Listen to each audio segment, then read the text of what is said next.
Па тоа ќе го кажам само. Пред 6-7 години Струмичкиот регион имаше 3,5 милиона килограми тутун, сега се движиме 1.500.000 до 1.600.000. Сега моментално во Струмичкиот регион има откупено 1.400.000, значи останато ше 10 до 15 па 20% да се докупи, исто така и на ниво на држава имаме веќе 15,5 милиони килограми откупено, значи останува од 4 до 4,5 милиони килограми со просечна цена од 195 денари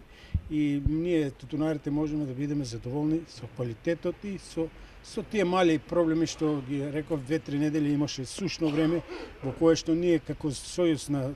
здружение и како здружение по законот мораме да поставуваме повереници. Имало тутун, немало, ние 10 дена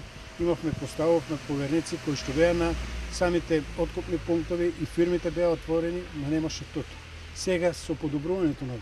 климатските услови гледаме влажност се појавува. Луѓето тутунарите ќе ги искористат тие 2-3 дена да го изманипулират и да го предадат и се како што лагаме да биде, ако е добро времето, до крајот на месецот веќе треба да биде завршен целиот